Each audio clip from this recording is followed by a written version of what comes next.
So hello guys and welcome back to Clarify Knowledge and this is the third episode of WTF series जिसमें आज हम लोग बात करने वाले हैं अबाउट दी ज्योग्राफी का चैप्टर एग्रीकल्चर।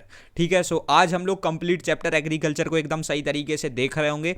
बहुत कम समय में बहुत ही सही तरीके से ये चैप्टर तुम्हारा हो जाएगा। साथों साथ इस वीडियो के नीचे तुमको जो ना एक क्विज टेस्ट मिल रहा होगा ऑन आर ऐप, तो वहाँ से तुम एकदम अच्छे तरीके से अपनी प्रैक्टिस भी कर सकते हो। साथों साथ बहुत ही तगड़ी क्वालिटी के सिर्फ 2 पेज में, यानी देखा जाए तो 1 पेज वैसे तो तुम्हारा जो है ना नोट्स भी हो जाएंगे, हैंड रिटन नोट्स। और साथों साथ ये वाली जो स्लाइड्स हैं they are also there in the description box, तो तुम इनको भी यूज़ कर सकते हो।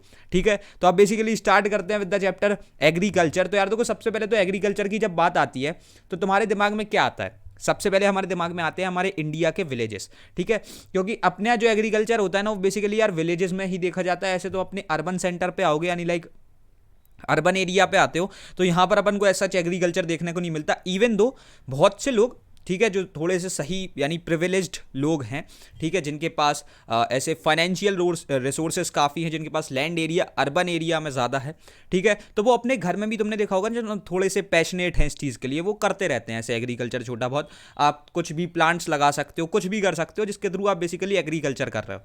सो बेसिकली एग्रीकल्चर क्या होता है? The science of raising plants and और एनिमल्स फॉर फूड, क्लोथिंग और अदर यूजफुल प्रोडक्ट्स। देखो, ऐसा नहीं है कि तुमने पेड़ लगा दिया वो एग्रीकल्चर है, ठीक है, या फिर सिर्फ तुम पेड़ लगा रहे हो तो वही एग्रीकल्चर है। ये पॉइंट नहीं होता। पॉइंट ये है एग्रीकल्चर इज समथिंग जहां पर एक तुम रॉ मटेरियल को प्रोड्यूस कर रहे हो। अब देखो यार, अगर आपने पेड़ लगा करके एक आम बनाया वो भी एग्रीकल्चर था। साथों साथ अगर आपने बहुत सारे लाइक हैंड्स को कलेक्ट करके, ठीक है, बहुत सारे हैंड्स को कलेक्ट करके कुछ यानी बहुत ज़्यादा बल्क में एग्स को प्रोड्यूस किया, वो भी एग्रीकल्चर था। उसको पोल्ट्री फार्मिंग कह देते हैं। ठीक है, सो यही पॉइंट है यार। बेसिकली सबसे पहले बात यही होती है दैट योर, जैसे तुम्हारी बीन्स होती हैं, ठीक है, ये बीन्स जो हैं ये सॉइल में जाती हैं। यहाँ पर एक फार्मर, एक वर्कर काम करता है। सो एट लास्ट जो है ना आपको एक फेवरेबल प्रोडक्ट मिलता है। ठीक है, ग्रेट। उसके बाद यार देखो, if you just proceed, agriculture जो है ना बहुत सारे तरीके के होते हैं। अब यार देखो, सबसे पहले तो एक होती है shifting cultivation. This is a process basically जो कि अब बैन है इंडिया में, लेकिन स्टिल इसके बारे में थोड़ा बात करना जरूरी है, सिलेबस में है हमारे। So basically clearing is made in the forest by cutting and burning the trees. तो तुमने जैसे कि अभी देखो क्लास 9th में भी पढ़ा होगा ना चीफ सिएटल स्पीच, उसमें रेड इंडियंस के बारे में बात करते हैं। अभी 10th के सेमेस्टर 1 तक भी तुम शायद से पढ़े हो। ठीक है, सो बेसिकली जो चीफ सिएटल स्पीच थी उसमें रेड इंडियंस थे ना, ऐसी ही कुछ ट्राइब्स के लोग होते हैं जो कि शिफ्टिंग कल्टीवेशन को जो है ना परफॉर्म करते हैं। उनका कोई एक डिसाइडेड लोकेशन तो होता नहीं है उनकी जगह के लिए, उनकी कोई ऐसा नेटिव प्लेस भी नहीं होती। वो जो है ना ऐसे शिफ्ट करते रहते हैं। वो अभी एक पर्टिकुलर फॉरेस्ट में रह रहे हैं, वहां पर उन्होंने जो है क्लियरिंग बना दी और उधर पे जो है वो अपनी सारे एग्रीकल्चर को परफॉर्म कर रहे हैं। So basically clearing is made in the forest by cutting and burning the trees. और उसके बाद when the soil of that place loses it's fertility, तो वो अपनी जो है ना ऐसे पूरे ताम झाम को उठा करके नई जगह पर निकल लेते हैं। वहां पर भी सेम चीज करते हैं, क्लियरिंग बनाई, एग्रीकल्चर किया और रहने लगे। तो आप यहां पर क्या कर रहे हो कि आपने एक पर्टिकुलर लैंड एरिया की फर्टिलिटी खत्म कर दी। ठीक है, फर्टिलिटी इज समथिंग जहां पर जमीन तुम्हारी उपजाऊ होती है टू प्रैक्टिस एग्रीकल्चर। और जैसे ही फर्टिलिटी गई आप एग्रीकल्चर नहीं कर सकते। तो इस चीज में आपने क्या किया, आपने लॉस किया एक पर्टिकुलर लैंड एरिया का, आपने सही से काम नहीं किया। उस जगह से आप शिफ्ट कर गए टू दी नेक्स्ट प्लेस और वहां पर भी आपने ढंग से काम नहीं किया। सो दिस इज समथिंग जिसकी वजह से एक लैंड एरिया भी खराब होता है, किसी एक एरिया की फर्टिलिटी खत्म हो जाती है। Shifting to the other location for the same, and this is banned in India. ठीक है, ये चीज हमारे इंडिया में अब बैंड है, which is a very good thing. उसके बाद यार देखो, जब तुम बात करते हो अबाउट दी सबसिस्टेंस फार्मिंग, तो ये यूजुअली अपन को देखने को मिलती है। जैसे तुम्हारे लाइक जो थोड़े से पुअर फार्मर्स हैं, जिनके पास अगर उनके रेवेन्यू के बेसिस पे बात करें, उनकी थोड़ी सी फाइनेंशियल स्टेट के बेसिस पे बात करें, तो वो थोड़े से वीक होते हैं। ठीक है, तो यहाँ पर जो है ना तुम्हारे ट्रेडिशनल मेथड यूज होते हैं, वही तुम्हारे जो है बेसिकली डिगिंग के लिए भी नॉर्मल इंस्ट्रूमेंट्स होते हैं जिनको अपन लाइक हैंड से अपने यूज कर रहे हो। उसका स्कैटर्ड लैंड होल्डिंग्स होती हैं। ठीक है, स्कैटर्ड लैंड होल्डिंग्स का सिंपल सा मतलब ये है कि एक बहुत छोटे से लैंड एरिया पर हो रहा हो, शायद से 5000 स्क्वायर फीट के एक छोटे से प्लॉट पर ही एग्रीकल्चर किया जा रहा हो। उसके साथ साथ consumed with in the family. तो यहां पर बात यह है कि जो आपने बनाया, ठीक है, जो भी आपने प्रोड्यूस किया वही आप खुद ही कंज्यूम कर गए। ठीक है, ये उस तरह की एग्रीकल्चर होता है, सबसिस्टेंस फार्मिंग। उसके बाद जब तुम आगे बढ़ते हो, now you will talk about the plantation farming. So this is something जहां पर एक सिंगल क्रॉप को बनाया जाता है। ठीक है, तो यार देखो बात कुछ ऐसी है, जैसे तुमने टी प्रोडक्शन के बारे में सुना होगा। बहुत बड़े बड़े ऐसे तुम्हारी जगहें हैं, बहुत बड़ा लैंड एरिया, लाइक 100 एकड़ 200 एकड़ की जमीन पर सिर्फ टी को उगाया जा रहा है। ठीक है। So that is something known as the plantation farming, single crop throughout the year. ये जो ना पूरी साल सिर्फ एक चीज उगाएंगे और पूरे एरिया पर सिर्फ एक चीज उगाएंगे, that is something. Example tea हो सकता है, कॉफी हो सकता है, ठीक है। उसके बाद देखो if you just proceed to commercial farming, ठीक है, तो ये कमर्शियल यूजेस में नॉर्मली यूज होती है ये वाली farming. So crops are grown mainly for the sale in the market, like तुम्हारी कुछ ऐसी चीजें जिनको जो है ना तुम सेल कर सकते हो। अब जैसी तुम्हारी इनको बेसिकली कैश क्रॉप्स बोलते हैं, रिलेट भी कर सकते हो, कैश अर्न करना है तो कैश क्रॉप्स लगा लो। सो बेसिकली शुगर केन हो सकता है, कॉटन हो सकता है, देयर कैन बी एनीथिंग। लेकिन शुगर केन का तुम कैसे एग्जांपल ले सकते हो, because it is the raw material for your sugar, ठीक है, क्योंकि शुगर केन के थ्रू ही हम शुगर बना रहे होते हैं, समझ रहे हो, शुगर केन के थ्रू ही हम शुगर बना रहे होते हैं। So this is like a very normal point कि हाँ भैया ये एक रॉ मटेरियल है, इसको बेचेंगे। कॉटन से जो है ना तुम्हारे बेसिकली कपड़े बनते हैं, फैब्रिक बनता है, ठीक है, तो ये पॉइंट है। उसके बाद if you just proceed to the seasons, the multiple seasons, तो अपने इंडिया में जो है ना पूरा एग्रीकल्चर डिवाइडेड है इनटू 3 सीजन्स। सबसे पहला होता है तुम्हारा खारिफ सीजन, जून से अक्टूबर चलता है। उसके बाद तुम्हारी इसमें जो क्रॉप्स ग्रो की जाती हैं दैट आर राइस, मेज, मिलेट्स, कॉटन एक्सेट्रा, ठीक है। तो ये जो है ना तुम्हारी सारी की सारी जो है क्रॉप्स होती हैं। उसके बाद आती है तुम्हारा रबी सीजन, ठीक है, और रबी सीजन जो है तुम्हारा बेसिकली नवंबर से मार्च चलता है, ये विंटर के टाइम पर तुम बोल सकते हो, ठीक है। ये बेसिकली तुम्हारा जो टाइम है, ठीक है, इसको तुम एक तरीके से कह सकते हो कि हाँ this is a time of like, नहीं इसको अपन यहाँ से ऐसे साइड में रखेंगे, लेकिन स्टिल रबी सीजन में जो है ना तुम्हारा नवंबर से मार्च जो है ना ये बेसिकली तुम्हारा विंटर का टाइम चलता है। अभी भी जैसे विंटर ही चल रहा है, ठीक है। तो इस समय पे जो है तुम्हारा वीट होता है, मस्टर्ड होता है, ऑयल सीड्स होते हैं। और उसका जैसे तुम अब आते हो जेद सीजन पर, जहाँ पर तुम्हारी कड़ी धूप होती है, जहाँ पर तुम्हारा समर सीजन चल रहा होता है, वहाँ पर तुम वाटरमेलन लगाते हो, कोकम्बर्स लगाते हो, मेलन्स लगाते हो। हर किसी को एक बात पता है कि ये जो तीनों ही चीज़ें यहाँ पर वेराइटीज़ लिखी हुई हैं ना, यानी ये जो स्पीशीज़ हैं इनके अंदर वाटर बहुत होता है, समझ रहे हो। तो ये तुम्हारे नियर बाय कहाँ पाई जाती हैं, एक लाइक वाटर सोर्स है, रिसोर्स है, एक लेक है, ठीक है, तो उसके नियर बाय ये सारी चीज़ें तुमको मिल रही होंगी। उसके बाद if you just proceed to the like characteristics of Indian agriculture, ठीक है, तो अपने यहाँ जो है ना यार सारा बारिश का खेल है। एक चीज़ तुमको पता है ना कि अपनी इंडिया का पूरा इरिगेशन, हर एक चीज़ वाटर पे डिपेंड कर रहा है, पूरा एग्रीकल्चर, और वाटर जो है ना मानसून पर डिपेंड करता है। सो बेसिकली यहाँ पर जो ना गैम्बल ऑफ मानसून इसलिए कहते हैं क्योंकि ये पूरा मानसून का खेल है। उसके बाद तुम्हारे ओल्ड मेथड्स ऑफ कल्टीवेशन, पुराने मेथड्स को ही यूज़ किया जा रहा है अभी तक। उसके बाद प्रॉब्लम्स क्या है, लैक ऑफ एडिक्वेट रिसर्च, ठीक है। तो अपने जो है ना यार रिसर्च इतने अच्छे तरीके से नहीं की रखी यहाँ पर जो है ना तुम्हारे ने बेसिकली इतने अच्छे तरीके से, इतने वेल ट्रेंड फार्मर्स नहीं होते। वही है जो तुम्हारे पहले से ऑर्थोडॉक्स तरीके थे, यानी जो तुम्हारे ऑब्सोलीट मशीनरी थी उसका यूज़ कर रहे हैं, वही चीज़ है। उसके बाद एरोजन ऑफ सॉइल, अपना जो ना सॉइल एरोजन थोड़ा सा ज़्यादा हो जाता है, ये भी एक दिक्कत है, it is a major problem. उसके बाद तुम्हारा inadequate use of manures and fertilizers, ठीक है, जो तुम्हारे मैन्योर्स होते हैं, फर्टिलाइजर्स होते हैं ना, इनका बहुत इनएडिक्वेट यूज़ होता है। उसके बाद if you just proceed to the multiple crops like rice होता है तुम्हारा, ठीक है। तो राइस जो तुम्हारा राइस है basically it is a kharif crop, ये तुमको पता है। ये तुम्हारे कितने तापमान पर बनाया जाएगा, 20 to 26 डिग्री सेल्सियस पे तुम्हारा राइस को जो है ना it is favourable.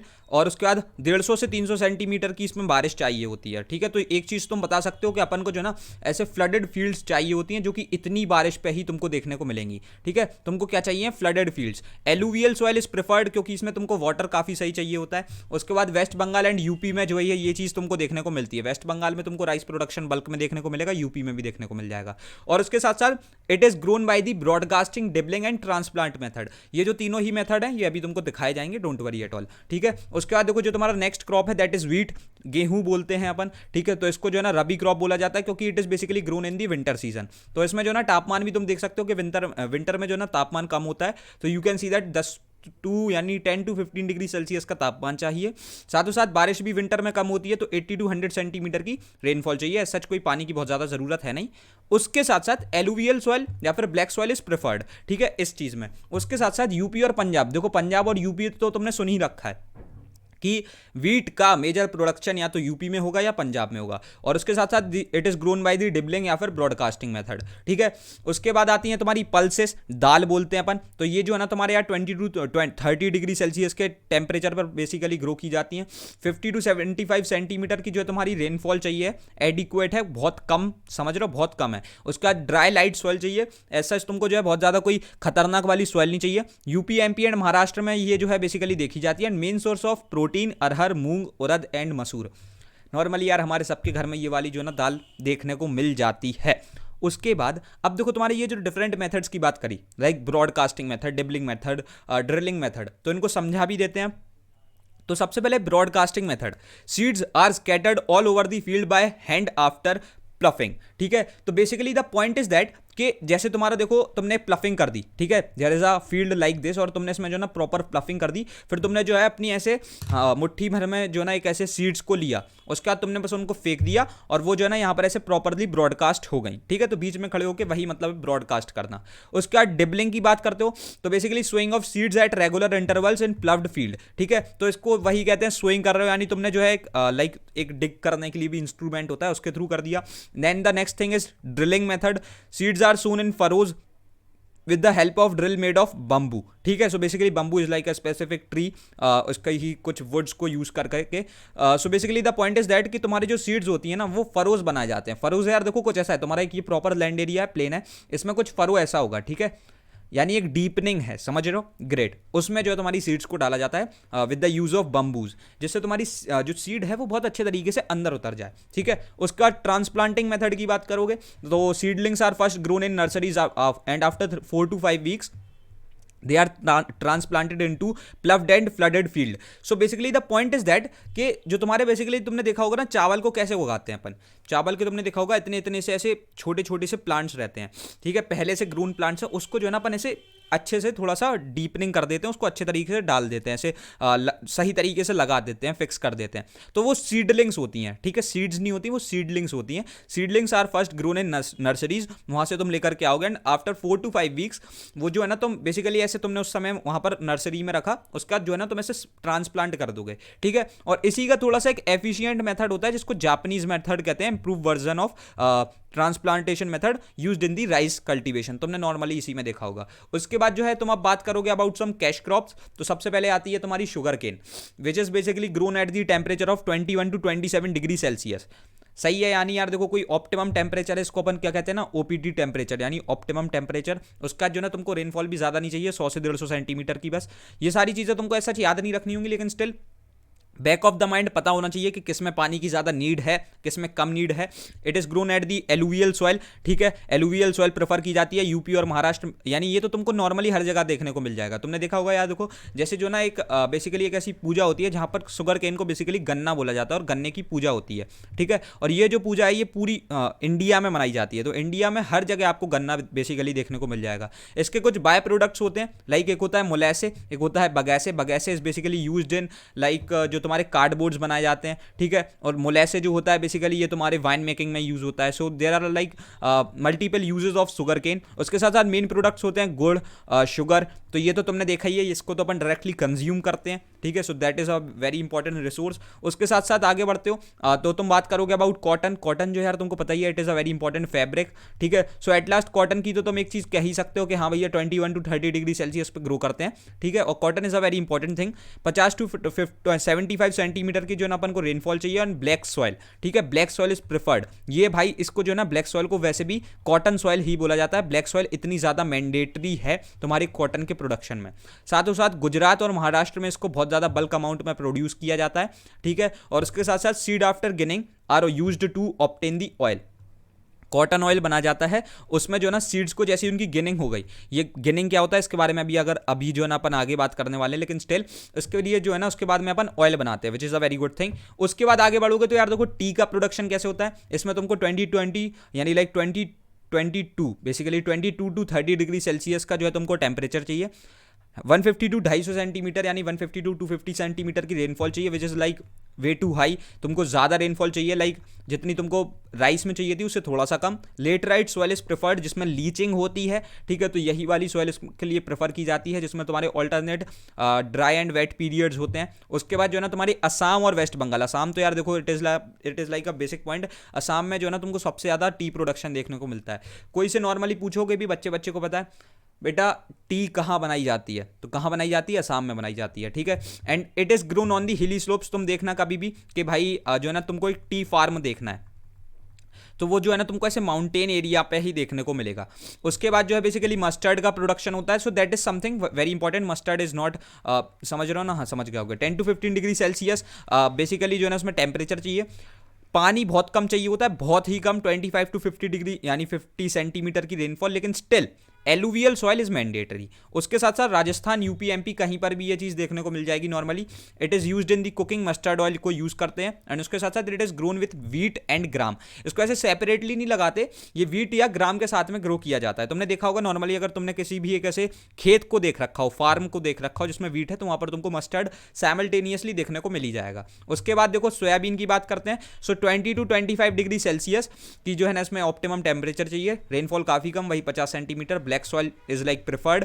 MP, UP, Maharashtra हर जगह देखने को मिल जाएगी। And it is rich in protein, बहुत ज़्यादा प्रोटीन। देखो तुमने देखा होगा जो यानी लाइक कुछ जिम फ्रीक लोग होते हैं, ठीक है, और जो एक्सरसाइज फ्रीक लोग होते हैं, वो इसका कंजप्शन काफ़ी सही तरीके से करते हैं। इवन तो बहुत से लोग इसको गला करके खाते हैं, ठीक है। सो इसमें प्रोटीन की मात्रा काफ़ी ज़्यादा है। साथों साथ एडिबल ऑयल, ठीक है, सॉइल नहीं, एडिबल ऑयल इज ऑब्टेन्ड, ठीक है, जो कि यूज़ किया जा रहा होता है। उसके बाद if you just proceed to the important terms, तो यार देखो इसमें सबसे पहले आता है रटूनिंग। तो रटूनिंग इज समथिंग जिसमें जो है ना तुम एक प्रॉपर शुगर केन के थ्रू मल्टीपल चीज़ों को ऐसे काट काट के, समझ रहे हो, major outer portion of cane is cutted and some root portion is left for succeeding growth. तो तुमने एक जो ना प्रॉपर स्टेम से पार्ट काट दिया, लाइक शूट सिस्टम में से कुछ एक पार्ट निकाल दिया, मेजर पार्ट निकाल दिया, बाकी जो पार्ट तुम्हारा थोड़ा सा एसोसिएटेड था रूट पोर्शन से, उसको तुमने छोड़ दिया फॉर सक्सीडिंग यानी सक्सीडिंग ग्रोथ, जिसके थ्रू तुम ज्यादा से ज्यादा रिजल्ट्स फैच आउट कर सको। रेटिंग क्या होती है? Separation of bark from jute by immersing it in water. Jute निकाला, उसमें बार्क होता है, उसको ऐसे बाहर निकालने के लिए तुम उसको वाटर में इमर्स करते हो, इस प्रोसेस को रेटिंग बोलते हैं। गिनिंग क्या होता है? Separation of seeds from cotton fibre, ठीक है। तो बेसिकली जो तुम्हारी सेपरेशन होता है ना सीड्स का फ्रॉम कॉटन फाइबर, उसको गिनिंग बोलते हैं। अभी जैसे मैंने बताया था कि गिनिंग के बाद फिर जो तुम्हारा लाइक सीड्स से कॉटन फाइबर हटा दिया, फिर तुम जो है ना ऑयल निकालोगे। उसका स्लूइसिंग क्या होता है? Separation of good coffee berries from bad berries. तो जो तुम्हारी कॉफी बेरीज होती हैं उसमें यार जरूरी नहीं है कि हर एक चीज़ एकदम 100% अच्छी निकले, कुछ अच्छा निकला कुछ खराब निकला, उसको डिसोसिएट करके अच्छे को निकालना बुरे में से, उसको स्लूइसिंग बोलते हैं। उसके बाद जो है ना अब तुम्हारी एक और होती है pruning. It is like a term, ठीक है, बहुत सिंपल सा टर्म है। It encourages the growth of tea. Oil cake क्या होता है भाई? Residue left behind after crushing oil seeds. Oil seeds को क्रश किया, उसका जो रेसिड्यू बचा उसको ऑयल केक कहते हैं सिंपली। उसका बाद रोस्टिंग भी होती है एक चीज़, ठीक है। So roasting is something which gives brown colour and taste to the coffee. Coffee में ऐसे यानी स्टार्टिंग से नहीं होता, बिगिनिंग से नहीं होता, ये चीज़ अपन प्रोवाइड करते हैं थ्रू रोस्टिंग। विदरिंग क्या होता है? Tea leaves behind are first dried in sun to remove the moisture, ठीक है। जो तुम्हारी टी लीव्स होती है ना, उसको यार पहले जो ना बहुत ज़्यादा उनको ड्राई किया जाता है उससे मॉइस्चर हटाने के लिए, और उस प्रोसेस को विदरिंग बोलते हैं। सेट्स भी होते हैं कुछ। तो बेसिकली देखो तुम्हारा शुगर केन होता है, उसमें मल्टीपल सेट्स होते हैं, ऐसे कुछ समझ रहे हो, ऐसे मल्टीपल जॉइंट्स होते हैं, उनको तोड़ना यानी like cutting of healthy sugar cane into multiple joints, इसको अपन क्या बोलते हैं? सेट्स, ठीक है, ग्रेट। और यही जो चीज़ें हैं, this puts the end to this chapter. The third episode of WTF series is finished, ठीक है। और मैं यार देखो तुमको अगेन क्लियर करना चाहता हूँ, if you are like watching this whole recording on our YouTube channel, तो उसमें इतना फ़ायदा नहीं है। ऐप पर जाकर के देखो, पूरी अभी स्केड्यूल्ड कोर्स है ये हमारा, बहुत कम समय में तुम्हारा अच्छे तरीके से चैप्टर कंप्लीट कर दिया without wasting any of your time, ठीक है। एंड इफ़ यू वांट तुम इसके नोट्स को भी यूज़ कर सकते हो, ठीक है। बहुत कम समय में 15-20 मिनट में तुम्हारा ये पूरा चैप्टर हो चुका है, ठीक है। सो दैट्स ऑल, ये है तुम्हारा पूरा एक लाइक स्केड्यूल। वेडनेसडे को तुम्हारे सिविक्स की एक वीडियो आती है, थर्सडे को हिस्ट्री की, फ्राइडे को ज्योग्राफी की। ऐप पर जाओगे, बेनिफिट ये रहेगा, इसी चैप्टर के तुमको हैंड रिटन नोट्स बहुत ही तगड़े क्वालिटी के मिल जाएंगे। साथों साथ जो है ना तुमको स्लाइड्स भी वहीं पर देखने को मिलेंगी, और अच्छी बात ये प्रैक्टिस के लिए क्विज टेस्ट भी वहाँ पर देखने को मिल रहा होगा। So just go on our app और उधर से सारी चीज़ों को अटेंड करो, ठीक है। And that's all for this session यार, हमने हर एक चीज़ को कर लिया है। होप सो तुमको पूरा चैप्टर आ गया हो। Just do let me know about this in the comment section. मज़ा आ रहा है WTF सीरीज में या फिर नहीं? आई नो यार, इसमें सच कुछ एक्सप्लेनेशन का नहीं था, जो था वो मैंने बताया। बाकी जितनी भी चीज़ें थी, इट वुड बी बेटर कि लेक्चर से ज़्यादा इस चैप्टर में तुम जो ना नोट्स पर ध्यान दो। नोट्स तुम्हारे लिए बना करके डाल दिए गए हैं, उसमें तुमको कुछ बनाने की ज़रूरत है नहीं, ठीक है। सो सच में बता रहा हूँ, इसी चीज़ में तुमको नोट्स बनाने की ज़रूरत है नहीं, ठीक है। Just use the notes given in the like on our app, ठीक है, हैंड रिटन नोट्स हैं। एंड दैट्स ऑल, रखते हैं सेशन में इतना ही, एंड मिलते हैं तुम्हारे अपकमिंग सेशंस में। तब तक के लिए थैंक्स फॉर वॉचिंग।